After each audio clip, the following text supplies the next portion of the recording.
अस्सलाम वालेकुम स्टूडेंट्स। जैसे कि हम डिस्कस कर रहे थे सीक्वेंस सीरीज़ के बारे में, जिसमें हमने दो टाइप्स सीक्वेंस सीरीज़ के पढ़े थे, एक अर्थमेटिक दूसरा ज्योमेट्रिक। आज हम हार्मोनिक सीक्वेंस के बारे में पढ़ेंगे और इनके रिलेशंस जो हैं अर्थमेटिक, ज्योमेट्रिक और हार्मोनिक के, वो रिलेशन भी डिस्कस करेंगे और कुछ MCQs भी डिस्कस करेंगे। तो सबसे पहले आपको पता होना चाहिए what is the harmonic sequence. Harmonic sequence होती क्या है? अब देखें बेटा, आपके पास अगर कोई सीक्वेंस अर्थमेटिक वाले फॉर्मेट में गिवन है, जैसे a plus D, a plus 2d, a plus 3d and in this way, तो अगर उस अर्थमेटिक सीक्वेंस के टर्म्स को अगर आप रेसिप्रोकल कर दें 1/a plus D, 1/a plus 2d and continue, तो अगर आप अर्थमेटिक सीक्वेंस के टर्म्स को रेसिप्रोकल करेंगे तो जो सीक्वेंस बनेगी उस सीक्वेंस को हम कहते हैं हार्मोनिक सीक्वेंस। मिसाल के तौर पर एक सीक्वेंस है 2, 4, 6, 8, 10 एंड सो ऑन। इसमें कॉमन डिफरेंस 2 ऐड करने से नेक्स्ट टर्म मिल रहा है। तो अगर आप एक दूसरी सीक्वेंस बनाए, इसका रेसिप्रोकल करें 1/2, 1/4, 1/6, 1/8 एंड सो ऑन, ऐसी सीक्वेंस आपके पास क्या कहलाएगी? Harmonic sequence. जो रेसिप्रोकल हो किसकी? अर्थमेटिक की। मीन्स अर्थमेटिक सीक्वेंस के टर्म्स को अगर आप रेसिप्रोकल कर दें तो आपके पास सीक्वेंस क्या बन जाएगी? हार्मोनिक। और अगर हार्मोनिक सीक्वेंस के टर्म्स को आप रेसिप्रोकल करेंगे तो आपके पास कौन सी सीक्वेंस बनेगी बेटा? अर्थमेटिक। तो प्रॉब्लम्स को सोल्व करने के लिए ज़्यादातर मोस्टली हम क्या करते हैं कि हमारे पास अगर arithmetic sequence, harmonic sequence given है, तो उसको अगर हमें सोल्व करना है तो उसको रेसिप्रोकल कर देते हैं, वो अर्थमेटिक बन जाती है। फिर हम उसको इजीली सोल्व कर लेते हैं, क्योंकि अर्थमेटिक सीक्वेंस के बहुत सारे फार्मूले हैं, हार्मोनिक में थोड़े कॉम्प्लिकेटेड हैं, तो इसलिए हम उसको इजी करने के लिए हमेशा क्या करते हैं, उसके रेसिप्रोकल कर देते हैं ताकि वो अर्थमेटिक बन जाए और हमें सिर्फ अर्थमेटिक के फार्मूले याद करने पड़े। तो सबसे पहले डेफिनेशन है, if a plus d, a plus 2d and up to the nth term is a plus n-1 into d are in AP, ये अर्थमेटिक प्रोग्रेशन के टर्म्स हैं। then the reciprocals of the terms of AP, अगर आप reciprocal करें terms of AP के, that is क्या होंगे? 1/a plus d, 1/a plus 2d and continue 1/a plus n-1 into d। तो ये जो रेसिप्रोकल करने के बाद जो सीक्वेंस बनी है, ये जो सीक्वेंस बनी है, इस सीक्वेंस को आप क्या कहेंगे बेटा? Harmonic sequence. Is called harmonic progression या हार्मोनिक सीक्वेंस। और इस हार्मोनिक सीक्वेंस का जो जनरल टर्म का फार्मूला है या nth टर्म का फार्मूला है, Tn is equal to the 1/a plus n-1 into d, 1/a plus n-1 into d। तो मिसाल के तौर पर अगर हमें कहता है कि find the 10th term of harmonic progression, अगर हमें इसका 10th टर्म मालूम करना है 1/8 और 1/3 का, तो हम कैसे मालूम करेंगे? And so on. तो मैंने क्या कहा था, अगर आपके पास हार्मोनिक सीक्वेंस हो तो उसको रेसिप्रोकल कर दें तो फिर वो क्या बन जाएगी? AP। फिर AP में आप उसको सोल्व करें, थोड़ा जल्दी से सोल्व हो जाएगा। मिसाल के तौर पर कैसे? 1/8, 1/3 अगर ये हार्मोनिक प्रोग्रेशन के टर्म्स हैं तो इसके रेसिप्रोकल क्या होंगे बेटा? 8 और 3 एंड कंटिन्यू। अब देखिए, ये जो सीक्वेंस बन गई, ये कौन सी सीक्वेंस कहलाएगी? AP। अब ये अगर AP में है तो इसका कॉमन डिफरेंस निकालें, D is equal to B minus A means 3 minus 8 that is equal to -5। सही ना? तो कॉमन डिफरेंस -5 आ गया, फर्स्ट टर्म 8 आ गया और 10th टर्म चाहिए, n की वैल्यू 10।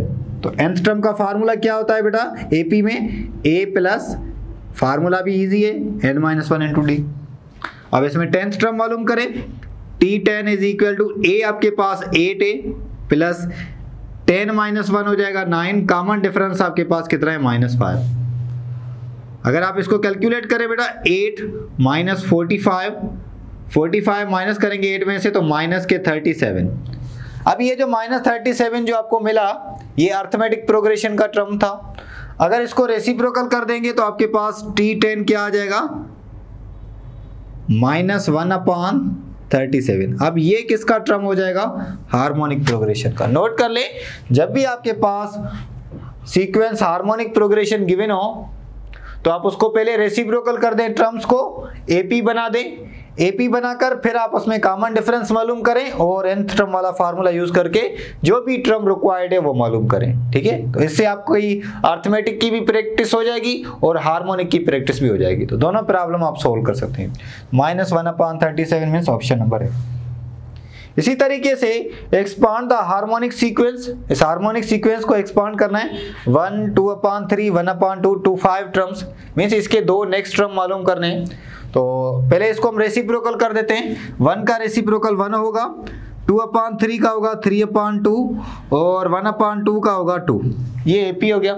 अब इसका कॉमन डिफरेंस मालूम करना है, तो कॉमन डिफरेंस होता है सेकेंड टर्म 3/2 -1, तो ये कितना हो जाएगा बेटा, 2 एलसीएम लेंगे, 3 - 2 इज 1/2। ठीक है ना, तो 1/2 आपके पास कॉमन डिफरेंस आ गया। अब नेक्स्ट टर्म इसमें ऐड करें, 2 प्लस नेक्स्ट टर्म कौन सा, 1 सेकंड थर्ड एंड 2 + 1/2 कितना हो जाएगा, that is equal to the 3/2। 2 + 1/2, 2 to the 4, 4 and 1 5/2, एक टर्म होगा 5/2 और इस 5/2 में आप कॉमन डिफरेंस ऐड कर दें 1/2, तो कितना हो जाएगा 6/2। 6/2 मीन्स 3, एक होगा 5/2 दूसरा 3, पर ये 5/2 और 3 किसके हैं बेटा, AP के। तो हार्मोनिक के टर्म क्या हो जाएंगे इसके रेसिप्रोकल, एक हो जाएगा 2/5 और दूसरा होगा 1/3। तो 2/5 and 1/3 mean the option number C। Note करें, दोबारा रिपीट करता हूं। आप सबसे पहले जो सीक्वेंस है हार्मोनिक सीक्वेंस, हार्मोनिक सीक्वेंस को आप पहले रेसिप्रोकल कर देंगे। 1 का रेसिप्रोकल 1, 2/3 का 3/2, 1/2 का रेसिप्रोकल हो गया 2 और कंटिन्यू। अब ये कौन सी सीक्वेंस बन गई बेटा, ये बन गई AP की, ये AP की सीक्वेंस बन गई। ठीक है ना, तो अब इसका common difference second term minus first term, second term 3/2 minus first term 1, LCM लेंगे तो 2 1 से मल्टीप्लाई होगा 2 हो जाएगा, 3 - 2 मीन्स 1/2, ये कॉमन डिफरेंस मिल गया। अब इस 2 में आप 1/2 ऐड करेंगे तो आपके पास नेक्स्ट टर्म मिलेगा 5/2, 2 to the 4 और 1 5/2। इस 5/2 में आप कॉमन डिफरेंस ऐड करेंगे तो 6/2 हो जाएगा, दैट इज 3। तो ये दो नेक्स्ट टर्म किसके हैं, AP के।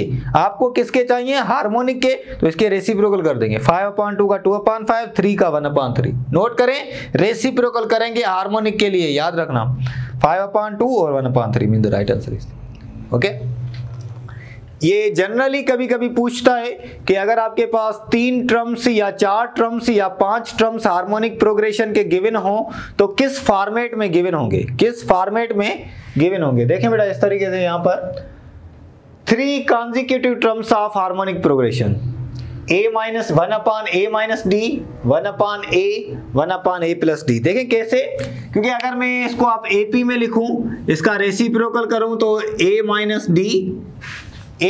- D में आप कॉमन डिफरेंस ऐड करेंगे तो D कैंसिल हो जाएगा, A आएगा, फिर A में कॉमन डिफरेंस ऐड करेंगे तो A + D। अब देखिए ये तो AP में है ना, अर्थमेटिक प्रोग्रेशन में है, सही ना। अगर इसको रेसिप्रोकल कर दें तो ये हार्मोनिक के हो जाएंगे। तो हार्मोनिक के 3 कॉन्जिक्यूटिव टर्म्स कैसे लिखे जाएंगे, 1/A - D, 1/A और 1/A + D। अगर 4 कॉन्जिक्यूटिव टर्म्स हो तो फिर कैसे लिखे जाएंगे, नोट करें बेटा, A - 3D, 2 का कॉमन डिफरेंस ऐड करें 2D का, तो इसके बाद 2D ऐड करेंगे तो 1/A - D, A - D में 2D ऐड करेंगे तो एक D कैंसिल हो जाएगा, 1/A + D, A + D में फिर इसमें 2D ऐड करेंगे तो 1/A + 3D, और इसका रेसिप्रोकल बनाएंगे तो हमारे पास क्या हो जाएंगे, AP के 4 कॉन्जिक्यूटिव टर्म्स होंगे। इसी तरीके से अगर आपको 5 कॉन्जिक्यूटिव टर्म्स हार्मोनिक प्रोग्रेशन के लिखने हैं तो 1/A - 2D, फिर एक डिफरेंस ऐड करें 1/A - D, फिर एक डिफरेंस ऐड करें 1/A, फिर 1/A + D, 1/A + 2D। ठीक है ना, तो ये कॉन्जिक्यूटिव टर्म्स है, इसको रेसिप्रोकल करेंगे तो ये अर्थमेटिक प्रोग्रेशन के टर्म्स बन जाएंगे पर कॉन्जिक्यूटिव। नेक्स्ट आता है हमारे पास हार्मोनिक मीन। MCQs में हार्मोनिक मीन पूछता है, सिंगल हार्मोनिक मीन पूछ लेता है।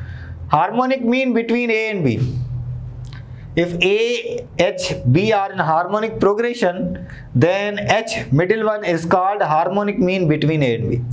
तो ये हार्मोनिक मीन का जो फार्मूला है that is equal to 2ab upon a plus B, 2ab upon a plus B. MCQ में कहता है the harmonic mean between 1 upon 8 and 1 upon 20, 1 upon 8 और 1 अपॉन 20 की हार्मोनिक मीन चाहिए। a भी गिवन है, b भी गिवन है, इसमें पुट करके आप निकाल सकते हैं। रेसिप्रोकल करके आप अर्थमेटिक वाला फार्मूला भी यूज कर सकते हो, रेसिप्रोकल करके आप अर्थमेटिक वाला भी यूज कर सकते हो। मिसाल के तौर पर अगर मैं रेसिप्रोकल करके सुनाऊं तो अगर ये हार्मोनिक प्रोग्रेशन के टर्म है तो 8 और 20 किसके होंगे? अर्थमेटिक प्रोग्रेशन के। अब अर्थमेटिक प्रोग्रेशन का मीन चाहिए तो दोनों को क्या करते हैं हम? 8 plus 20 divided by 2 that is equal to 28 upon 2 that is equal to 14। तो ये 14 हो गया अर्थमेटिक प्रोग्रेशन का। तो 1 अपॉन 14 क्या होगा?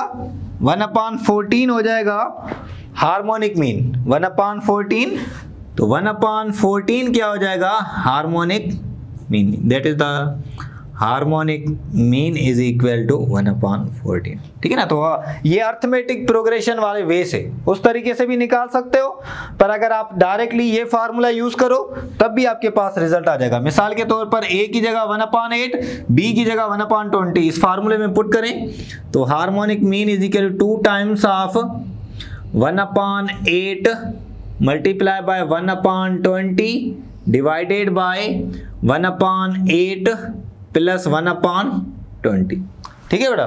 तो इसके बाद आप 8 और 20 एलसीएम ले लें, 8 20 एलसीएम ले लेंगे तो यहां पर लेता हूं, देखिए एलसीएम लेंगे तो न्यूमरेटर में आ जाएगा 2 divided by 8 multiply by 20 whole divided by 8 और 20 LCM, 8 multiply by 20 LCM, 8 cancel, 21 से मल्टीप्लाई होगा तो 20 प्लस 20 कैंसिल, 8 1 से मल्टीप्लाई होगा तो 8। अब ये दोनों का डिनोमिनेटर कैंसिल हो गया और ये किसके इक्वल हो गया? 2 अपॉन 28, 2 अपॉन 28 पर टेबल लगाएंगे तो 1 upon 14। Either direct formula use करें या रेसिप्रोकल करके अर्थमेटिक प्रोग्रेशन फिर अर्थमेटिक मीन निकालकर उसका रेसिप्रोकल करेंगे, बात एक ही है। ठीक है ना बेटा। तो आप जिस वे से सोल्व करना चाहिए, या तो डायरेक्ट फार्मूला यूज करें ए बी में पुट करके, अगर आप डायरेक्ट नहीं कर सकते तो पहले रेसिप्रोकल करें और उसके बाद निकालें। ठीक है। Now next we have to discuss about the relationship between the three means. First is the arithmetic mean, second is geometric mean, third is harmonic mean. आप 3 मीन निकालें दो नंबर्स के बीच में, पहले अर्थमेटिक निकालें, फिर ज्योमेट्रिक निकालें, फिर हार्मोनिक मीन। अर्थमेटिक मीन जो होगी वो हमेशा ग्रेटर देन होगी ज्योमेट्रिक मीन से, और जो ज्योमेट्रिक मीन जो है वो हमेशा ग्रेटर देन होगी हार्मोनिक मीन से। तो इसका जो रिलेशनशिप होगा अर्थमेटिक मीन, ज्योमेट्रिक मीन और हार्मोनिक मीन के बीच में, arithmetic mean is always greater than geometric mean, geometric mean is always greater than harmonic mean. Note कर लें, arithmetic mean is always greater than geometric mean, geometric mean is always greater than harmonic mean. और arithmetic और harmonic mean अगर दोनों की product करें, arithmetic mean और harmonic mean दोनों की प्रोडक्ट करें तो ज्योमेट्रिक मीन का स्क्वायर आएगा, तो ज्योमेट्रिक मीन का स्क्वायर आएगा। ठीक है ना बेटा। अब एमसीक्यूज में a sequence is a function whose domain is, sequence function है जिसका डोमेन क्या होता है? सेट ऑफ नेचुरल नंबर, क्योंकि इनपुट आप 1 करते हो, फिर 2 करते हो, फिर 3 करते हो, तो इसका जो इन सेट डोमेन है that is the set of natural number. Note करना बेटा। The next is the next term of the sequence. अब आपको सीक्वेंस पता नहीं है कौन सी, आइदर एपी है जो जियोमेट्रिक प्रोग्रेशन है या हार्मोनिक है, वो देखकर पता चलेगा। पर इसमें अगर आप चेक करें सीक्वेंस में 2/1, 3/2, 4/3, 5/4, देखिए पैटर्न है। न्यूमरेटर में क्या हो रहा है? 2 3 4 5, फिर क्या आएगा? 2 3 4 5, फिर आ जाएगा 6 डिवाइडेड बाय, डिनोमिनेटर में क्या आ रहा है? 1 2 3 4, फिर क्या आ जाएगा? 5, mean 6/5 is the next term. इसका नेक्स्ट टर्म क्या होगा? 6/5। सही है ना। The 8th term in the sequence, आपको बताना है कि 8th टर्म इस सीक्वेंस का क्या होगा? 3/4, 2, 13/4 एंड सो ऑन। तो सबसे पहले आपको ये चेक करना पड़ेगा कि ये सीक्वेंस जो है कौन सी है, अर्थमेटिक है, ज्योमेट्रिक है या हार्मोनिक है। तो आप इसमें ऐड करें, से 2 माइनस 3/4 कॉमन डिफरेंस निकाल लें। 2 4 8, 8 माइनस 3 5/4। अब 2 में 8 कर दें प्लस 2 कर दें, देखें 13/4 मिलता है। 2 4 8 13/4 मीन्स आपके पास क्या है, एपी है। मीन्स आपके पास ये सीक्वेंस कौन सी है, एपी। तो इसका अगर आप कॉमन डिफरेंस आपने निकाला तो second term minus first term 2 minus 3/4, तो कॉमन डिफरेंस डी आपके पास क्या आ गया बेटा 5/4। आपको क्या चाहिए, 8th टर्म चाहिए, तो फार्मूला यूज करेंगे Tn is equal to a plus n-1 into D. 8th term चाहिए, n की जगह 8 पुट करें, a आपके पास 3/4 है प्लस 8 माइनस 1 हो जाएगा 7। कॉमन डिफरेंस कितना है बेटा 5/4। ठीक है, फर्दर सिंप्लीफाई करेंगे इसको तो ये कितना हो जाएगा 3/4 प्लस 7 5 35/4 4 एलसीएम। जब डिनोमिनेटर सेम तो न्यूमरेटर भी सेम। 3 और 35 कितने हो जाएंगे बेटा 38 डिवाइडेड बाय 4। 2 का टेबल पढ़ेंगे तो 19 divided by 2, 19 divided by 2 mean 38/4 यहाँ पर अवेलेबल है ऑप्शन में, तो mean B is the right answer. सही है ना। तो सीक्वेंस आप चेक करेंगे, कंफर्म करेंगे ये अर्थमेटिक है, ज्योमेट्रिक है या हार्मोनिक। तो पहले एपी चेक कर लेना फिर ज्योमेट्रिक।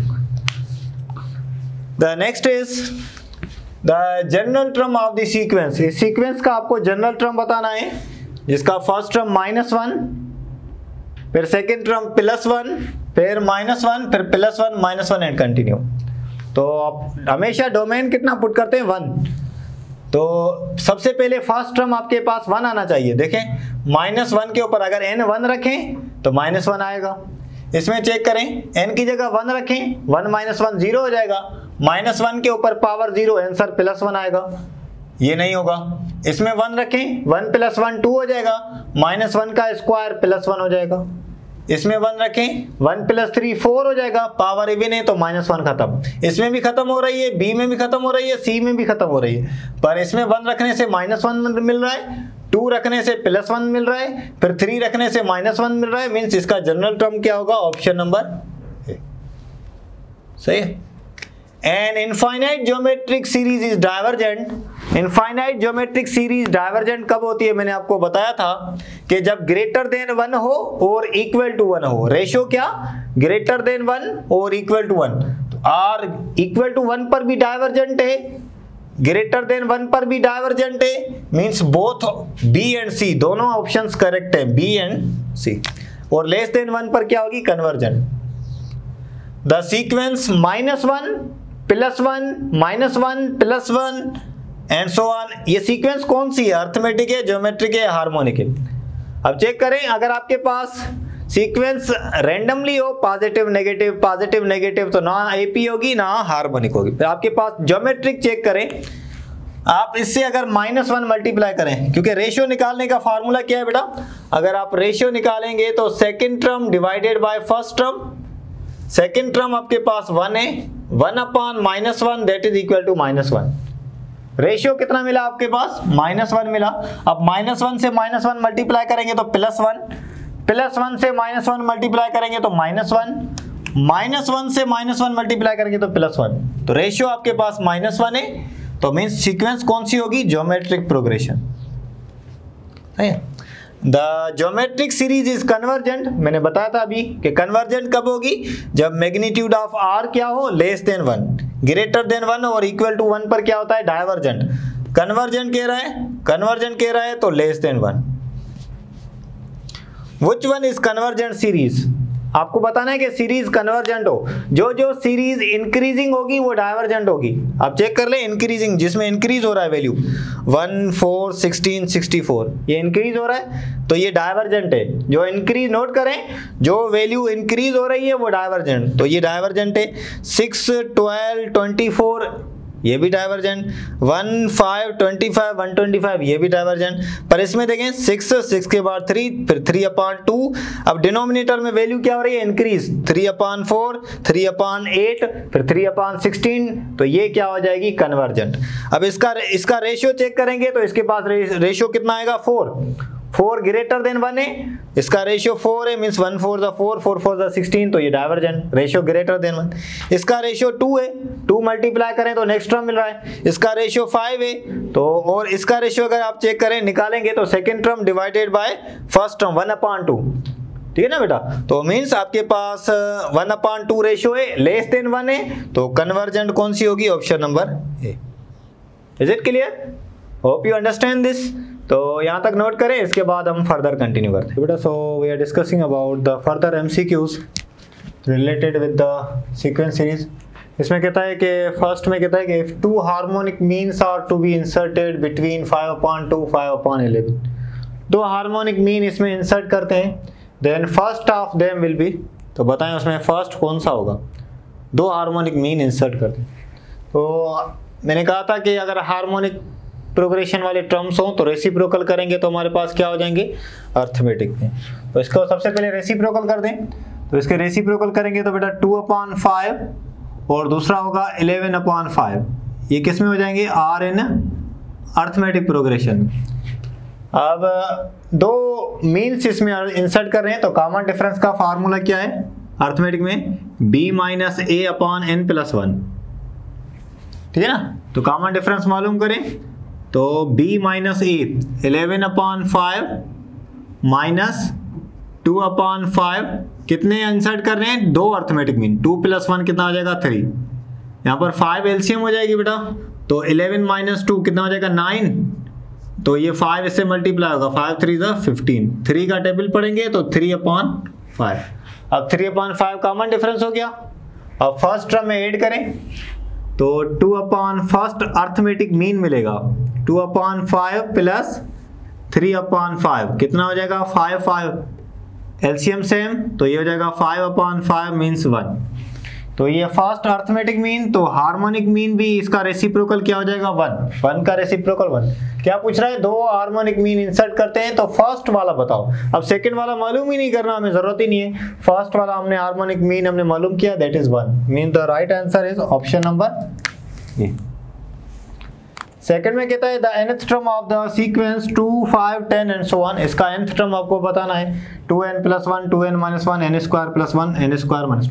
इजी है बेटा, आप इसमें जस्ट फर्स्ट टर्म के लिए 1 चेक करके देखें 2 किस में मिल रहा है, n की जगह 1 पुट करेंगे तो 2 + 1 3 हो जाएगा, n की जगह 1 पुट करेंगे तो 2 1 = 2, 2 - 1 1 होगा, n की जगह 1 पुट करेंगे 1² + 1 2 होगा, इसमें 2 आ रहा है, n² 1, n की जगह 1 पुट करें 1 का स्क्वायर 1 - 2 -1 होगा, मीन्स इसमें क्या मिल रहा है 2 मिल रहा है, बाकियों में नहीं मिल रहा, बाकियों में नहीं मिल रहा, it means the C is the right answer.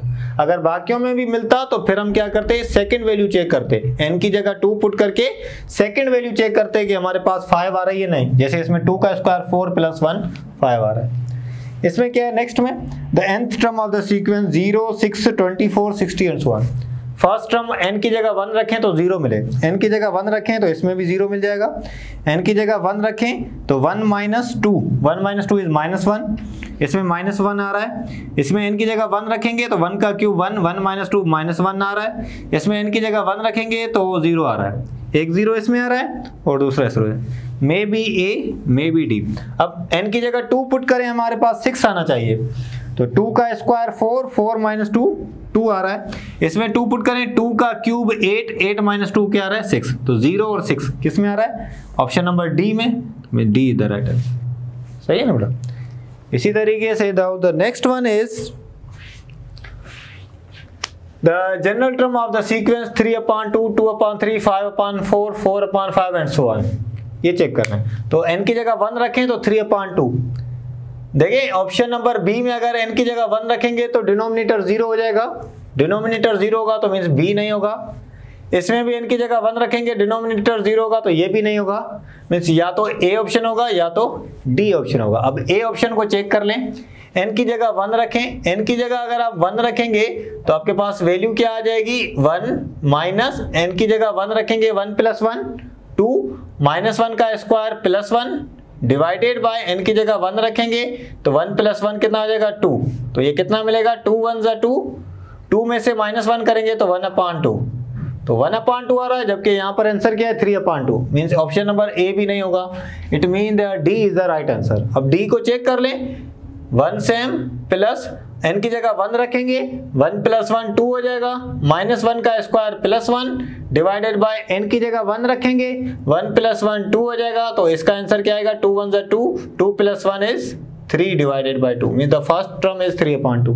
बाकियों में तो पॉसिबल ही नहीं था और ए ऑप्शन में आपके पास 1/2 आया, mean the right answer is option number D. तो ये कंफर्म करने पड़ेगी आपको चारों ऑप्शन, ठीक है ना बेटा।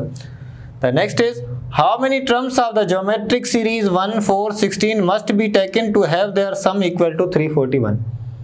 कितने टर्म्स हो जो इसका सम आपके पास कितना हो जाए बेटा 341। 4 टर्म हो, 5 टर्म हो, 6 टर्म हो या 7 टर्म। तो इसके लिए आप क्या करेंगे, सम वाला फार्मूला यूज करेंगे।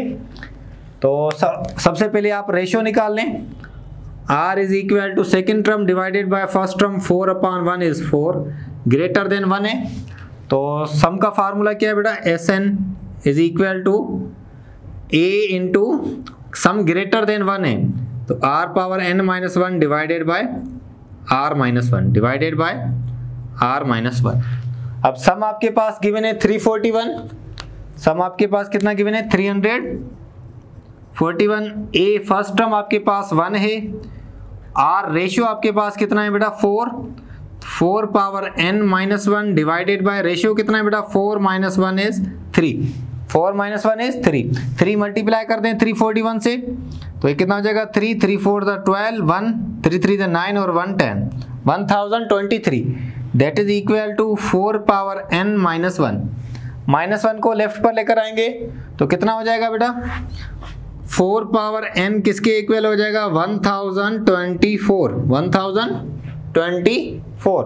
अब इसको अगर आप पावर में ब्रेक करें तो ये हो जाएगा 2 पावर 2n क्योंकि 2 पावर 2 4 होता है, और इसको बेस 2 में कन्वर्ट करें तो ये 2 पावर 10 होगा, 2 पावर 10। जब बेस सेम है तो पावर को इक्वेट करें 2n इक्वल टू 10 तो n इज इक्वल टू 5, 2 का टेबल पढ़ेंगे n इज इक्वल टू 5। तो मीन्स 5 टर्म्स तक हमें सम कितना मिलेगा 341, means option number B is the right answer. सही है बेटा। एंड नाउ नेक्स्ट एमसीक्यू में कहता है इफ 2x और 32 आर इन जीपी, ये 3 टर्म ज्योमेट्रिक प्रोग्रेशन है के हैं तो x बताओ किसके इक्वल होगा, तो x बताओ किसके इक्वल होगा। हमें पता है कि अगर 3 टर्म्स ज्योमेट्रिक प्रोग्रेशन के हैं तो मिडिल वाला क्या कहलाता है, ज्योमेट्रिक मीन कहलाता है।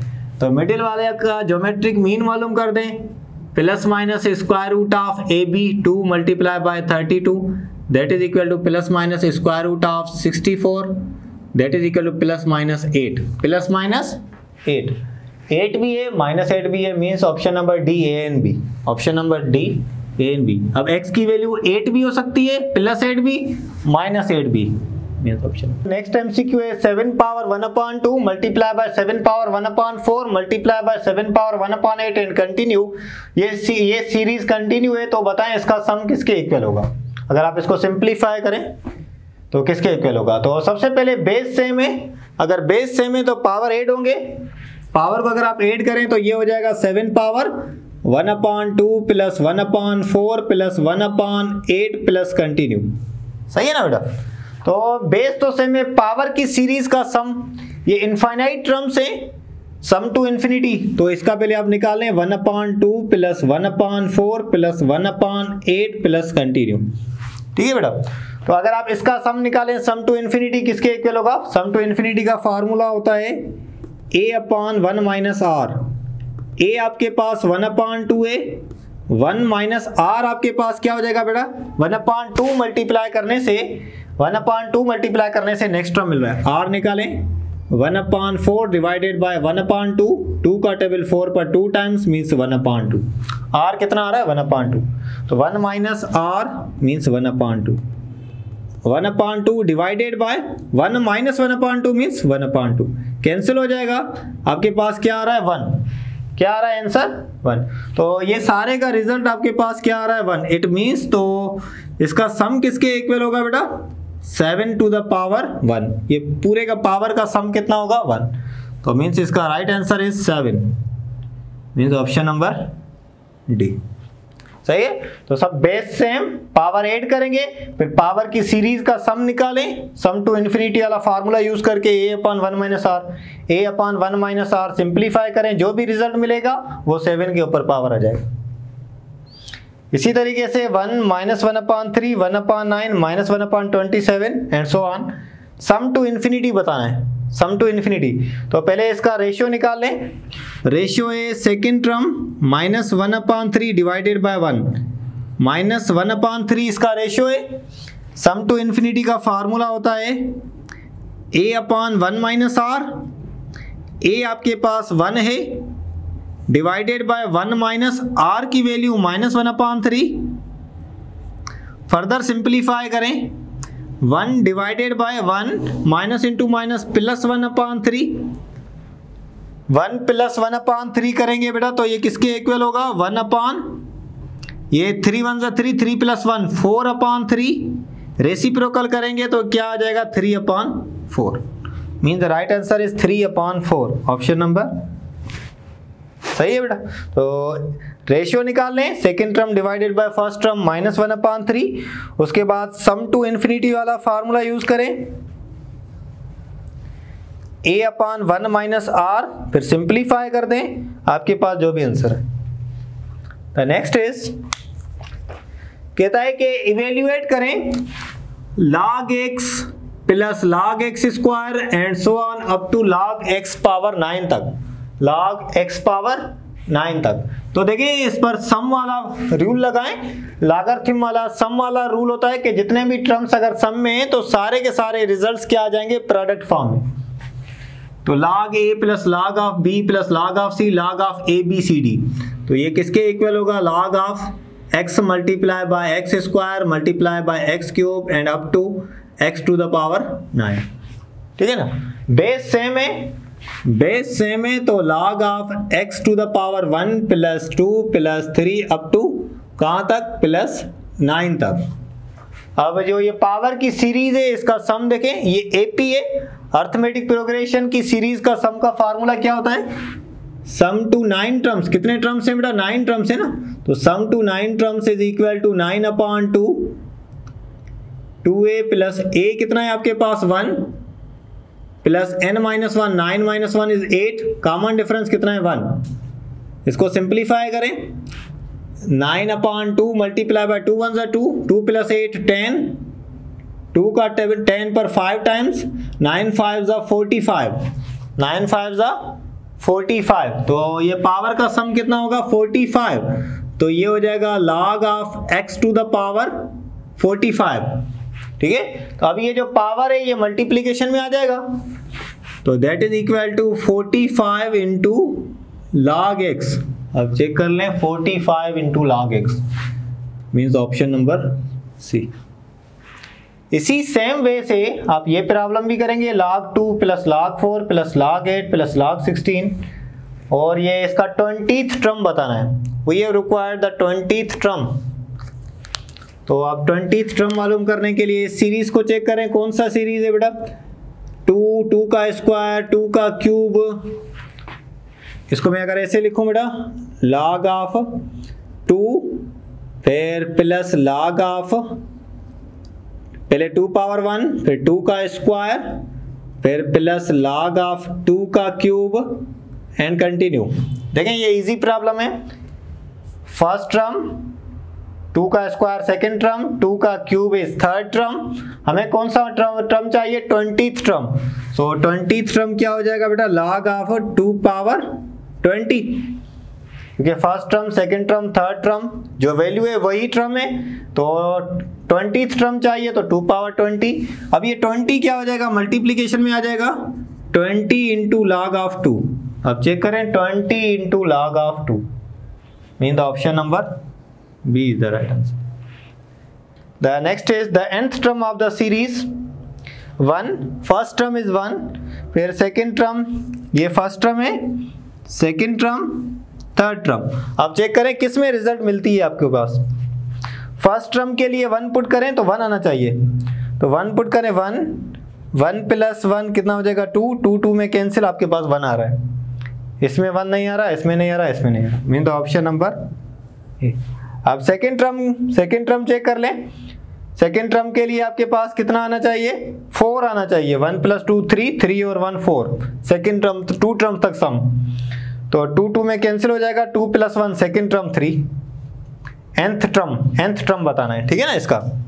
तो n × n + 1/2 is the nth term of this series. Is it clear? तो होप यू अंडरस्टैंड दिस बेटा। आप सीक्वेंस सीरीज के जितने भी MCQs हैं इससे रिलेटेड शीट में हमने काफ़ी सोल्व किए हैं, जो भी प्रॉब्लम थे। अब बाकी कुछ प्रॉब्लम्स हैं वो रिलेटेड हैं, वो इजीली आप कर सकते हैं। इंशाल्लाह हम नेक्स्ट क्लास में ट्रिग्नोमेट्री पढ़ेंगे। ओके, थैंक यू ऑल, अल्लाह हाफिज़।